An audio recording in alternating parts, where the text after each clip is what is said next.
இயேசுவில் பிரியமான அன்பு சகோதர சகோதரிகளே, இந்த உலகத்திலே ஆண்டவர் இயேசு நாம் எதை பாதுகாப்பு, எதை செல்வம், எது ஆசீர்வாதம், எது வளம் என்று நினைக்கின்றோமோ அது ஒருவேளை நமக்கு பாதுகாப்பாக இல்லாமல் ஆசீர்வாதமாக வளமாக இல்லாமல் கூட போகும் என்பதை இன்றைய நற்செய்தியின் வழியாக இறைவன் நமக்கு விளக்குகின்றார். இந்த நற்செய்தியினுடைய முதல் பகுதியை நாம் பார்த்தோம் என்றால், லூகாஸ் நற்செய்தி 21வது அதிகாரம் 1 முதல் 4 வரை உள்ள இறை வார்த்தைகள் எதை பற்றி கூறுகிறது என்றால், அங்கே ஒரு கைம்பெண் 2 காசுகளை காணிக்கை பெட்டியில் போடுவதை இயேசு காணுகின்றார். அந்த 2 காசுகளை அந்த பெட்டியில் போட்ட பிறகு அந்த கைம்பெண்ணிடம் எதுவுமே இல்லாமல் இருக்கின்றது. அடுத்த வேலை கூட என்ன செய்வது என்ற ஒரு மனநிலையில் இருக்கக்கூடியவராக இருக்கின்றார். அந்த கைம்பெண்ணை பார்த்து ஆண்டவர் இயேசு பாராட்டுகின்றார். இவர் உண்மையாகவே தன் பிழைப்புக்கு வைத்திருந்த எல்லாவற்றையுமே போட்டுவிட்டார். அப்படி என்றால் அந்த பெண்மணியானவள் தன்னை முழுமையாக கடவுளுக்காக ஒப்பு கொடுத்தவராக இருக்கின்றார். இதனுடைய தொடர்ச்சியாகத்தான் இன்றைய நற்செய்தி நாம் பார்க்கின்றோம். எருசலேம் ஆலயத்தினுடைய அழிவை பற்றி இயேசு கிறிஸ்து குறிப்பிடுகின்றார். அந்த காணிக்கைகள் எல்லாம் அவர்கள் பெற்று அந்த வானுயர்ந்த கவின்மிகு அழகான மிக பெரிய ஆச்சரியப்படக்கூடிய ஆலயத்தை அவர்கள் கட்டிக்கொண்டிருந்தார்கள். இந்த 2ஐயும் பார்த்த இயேசு கிறிஸ்து அங்கே அந்த கைம்பெண் தனக்கு இருந்தது எல்லாவற்றையும் ஏதோ ஒரு நம்பிக்கையிலே அந்த ஆலயத்திலே போடுகின்றார். இங்கே இவர்கள் இந்த ஆலயத்தை இவ்வளவு பெரிதாக கட்டி கொண்டிருக்கின்றார்கள். ஆனால் இந்த ஆலயம் கட்டுவதற்கு உதவிய மக்கள் அல்லது வாழ்க்கையில் துன்பப்பட்டு கொண்டிருக்கின்ற, கஷ்டப்பட்டு கொண்டிருக்கின்ற, வேதனைப்பட்டிருக்கின்ற மக்களை பார்த்து இவர்கள் எதுவும் செய்வது கிடையாது.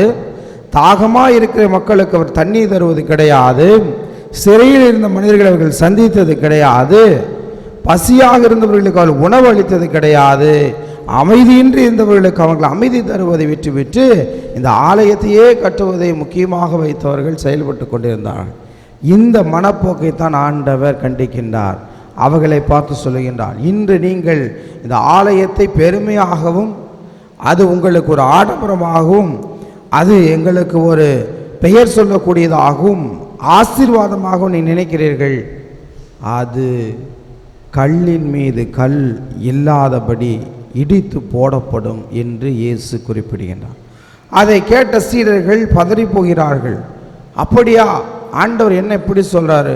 ஆனால் சீடர்களும் அந்த ஆலயத்தை கண்டு வியந்தார்கள். அதை பார்த்து பெருமையாக இயேசுவிடம் கூறுகிறார்கள், பாருங்கள் இந்த ஆலயம் எவ்வளவு அழகாக இருக்கின்றது என்று. ஆனால் இயேசு குறிப்பிடுகின்றார், நீங்கள் ஆலயத்தை பார்க்காதீர்கள், அதில் இருக்கின்ற ஆண்டவரை பாருங்கள், கடவுளை பாருங்கள், அவர் நமக்கு பாதுகாப்பும் மரணாவும் இருப்பார் என்று சொல்லுகின்றார். பல நேரங்களில் நமது வாழ்க்கையிலும் கூட நாம் என்ன நினைக்கின்றோம் என்றால், ஒருவர் நிறைய செல்வங்களை வைத்திருந்தால் அவங்கள பார்த்து நம்ம என்ன சொல்லுவோம்? கடவுள் அவங்கள நல்லா ஆசிர்வச்சிருக்காருப்பா, நிறைய செல்வத்தோடு இருக்கிறாங்க, வளமோடு இருக்கிறாங்க அப்படின்ற ஒரு மனநிலை நமக்கு தோணும்.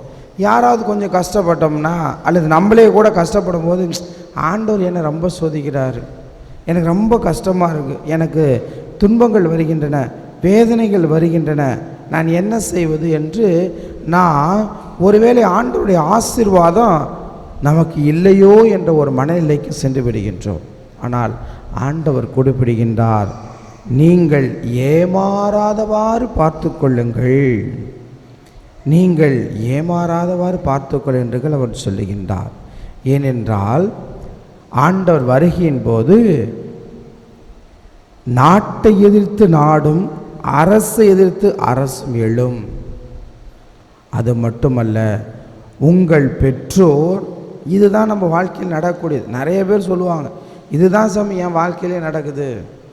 உங்களுடைய பெற்றோர், சகோதர சகோதரிகளும், உறவினர்களும், நண்பர்களும் உங்களை காட்டி கொடுப்பார்கள்.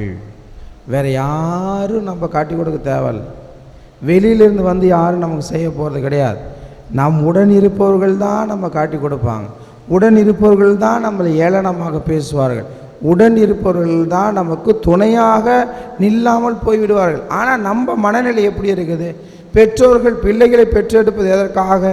பிள்ளைகள் பிற்காலத்திலே அவர் என்னை பாதுகாப்பார்கள், அந்த பிள்ளைகள் எனக்கு உதவி செய்வார்கள், அந்த பிள்ளைகள் நான் வயது முதிர்ந்த நேரத்திலே துன்பப்படுகின்ற நேரத்திலே எனக்கு துணையாக இருப்பார்கள் என்றுதான் ஒவ்வொரு பெற்றோருமே அந்த பிள்ளைகளுக்காக தங்கள் உயிரை கொடுத்து கூட அதற்கு எல்லாவற்றையும் செய்கிறார்கள். நல்ல படிப்பு, நல்ல உடை, நல்ல உணவு, அவர்களுக்கு தேவையான கல்வி எல்லாவற்றையுமே தாங்களுக்கு சக்திக்கு மிகுந்ததை அவர்கள் கொடுக்கிறார்கள் என்றால் அவர்கள் பிற்காலத்தில் என்னை பார்த்து கொள்வார் என்ற நம்பிக்கையோடு செயல்படுகிறார்கள். ஆனால் பல வேளையில் இது நடப்பதே கிடையாது. ஏன்னா நாம்ளே நம்ம பெற்றோரை பார்க்கறதில்ல, நம்ம பிள்ளைங்க நிச்சயமாக நம்மளை பார்க்க போகிறது கிடையாது. அந்த ஒரு மனநிலை தான் உருவா. நாம் பிள்ளைகளை செல்வமாக பார்த்து அதன் மீது நம்முடைய நம்பிக்கை வைக்கிறோம்.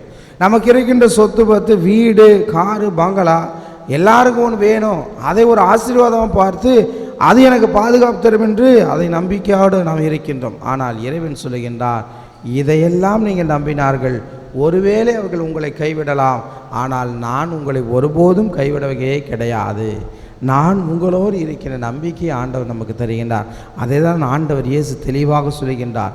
நீங்கள் உழைத்த உழைப்பு நிச்சயமாக வீண் போகாது. பவுலடியார் அதான் சொல்கிறார், நீங்கள் யாரும் உழைக்காமல் சோம்பேறித்தனத்தோடு யாருமே இருக்கிறது கிடையாது. எல்லாரும் எதையோ ஒன்று உழைக்கணும், எதையாவது செய்யணும் என்ற நம்பிக்கையோடு உழைத்து கொண்டு இருக்கின்றோம்.